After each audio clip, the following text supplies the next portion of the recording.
Assalamu alaikum students, welcome to Forward Public School e-learning classes. I am your physics teacher Aksa and today we will discuss refractive index and Snell's law. Page number 70 of the book, refractive index small n. Light travels at different speeds in different optically transparent materials. हम कहते हैं कि different materials में हमारे पास जो speed of light है वो different होती है. The ratio of the speed of light in vacuum divided by the speed of light in a material is called refractive index. अब refractive index हमारे पास क्या चीज़ है? ये दो speed of light का ratio है. Speed of light in vacuum और speed of light in any material medium को के रेशो को हम जो है रिफ्रैक्टिव इंडेक्स बोल रहे हैं. ठीक है. अच्छा, और index of refraction of a material. The index of refraction n is given by n equals to c by v और c is speed of light in vacuum जो कि हमें पता भी है कि इसकी वैल्यू 3 × 10⁻⁸ मीटर पर सेकेंड है. ठीक है, जो कि कांस्टेंट है. Where c is the speed of light in vacuum about 3 × 10⁻⁸ metre per second and v is the speed of light in the medium.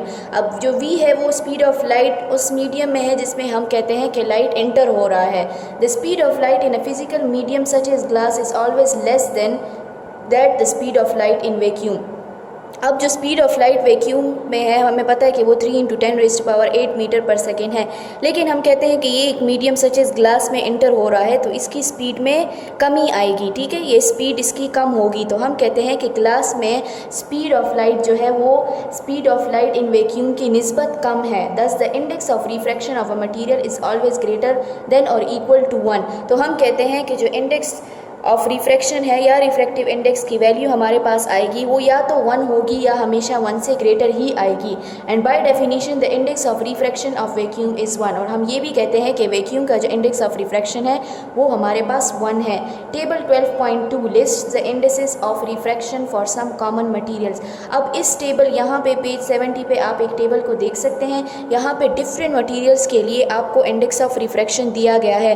पहले आपको गैसेस के लिए दिया गया है, फिर लिक्विड्स के लिए दिया गया है और फिर सॉलिड्स के लिए. और आप ये भी नोटिस कर सकते हैं कि जो हमारे पास गैसेस में रिफ्रैक्टिव इंडेक्स है वो सबसे लेस है, फिर लिक्विड और सॉलिड में आहिस्ता आहिस्ता इंक्रीज़ हो रहा होता है. ठीक है. अब नेक्स्ट हमारे पास टॉपिक है Snell's law.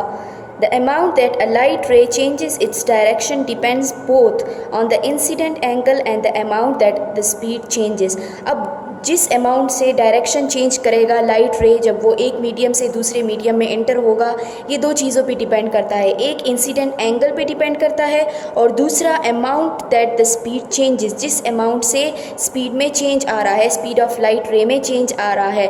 For a ray at a given incident angle a large change in speed causes a large change in direction and thus a large change in angle. ठीक है.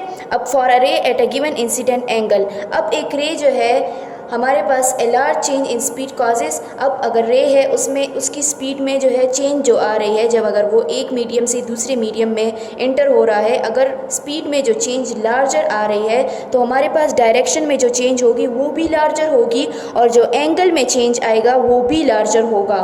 The exact mathematical relationship of is the law of reflection और Snell's law. अब Snell's law जो है उसकी statement हम पढ़ते हैं which is stated as the product of the index of refraction of the first medium and the sine of the angle of incidence is equal to the product of the index of refraction of the second medium and the sine of the angle of refraction. इसको आप underline भी कर लें, इस statement को आप इस statement को अंडरलाइन कर लें और इसका मैथमेटिकल रिलेशन यहाँ पे दिया गया है n1 sine of theta 1 equals to n2 sine of theta 2. अब स्नेल्स लॉ जो है हमारे पास n1 multiply by sine of theta 1 equals to n2 sine of theta 2 के इक्वल है. अब ये फर्स्ट मीडियम का रिफ्रैक्टिव इंडेक्स, ये एंगल ऑफ इंसिडेंस का साइन, ये सेकेंड मीडियम का रिफ्रैक्टिव इंडेक्स और ये एंगल ऑफ रिफ्रैक्शन का साइन. ठीक है. अब नेक्स्ट पेज पे हम जाते हैं. Here n1 and n2 are the indices of refraction for medium 1 and 2. अब n1 और n2 जो हमारे पास अगर हम कहते हैं कि एयर से एंटर हो रहा है ये दूसरे डेंसर मीडियम में तो हम कहते हैं कि जो n1 है ये एयर के लिए है और ये जो n2 है ये जो भी हम दूसरा मीडियम जो डेंसर मीडियम है उसके लिए रिफ्रैक्टिव इंडेक्स है. ठीक है. हम कहते हैं कि n1 refractive index of first medium और n2 is the refractive index of second medium and theta 1 and theta 2 are the angles between the rays and the perpendicular in medium 1 and medium 2। अब यहाँ पे हमारे पास boundary है दोनों mediums के बीच में, हमने एक परपेंडिकुलर ड्रॉ किया हुआ है, ठीक है। तो हम जो फर्स्ट मीडियम में एंगल बना रहा है इंसिडेंट रे, उसको θ1 का नाम दे रहे हैं, और जो सेकंड मीडियम में एंगल बना रहा है इस नॉर्मल के साथ रिफ्रैक्टेड रे, उसको हम θ2 का भी नाम दे रहे हैं, ठीक है। एज शोन इन फिगर 12.16, आप 12.16 में क्लियरली देख सकते हैं। उम्मीद है स्टूडेंट्स आपको आज का टॉपिक समझ में आ गया होगा। स्टे होम, स्टे सेफ, अल्लाह हाफिज़।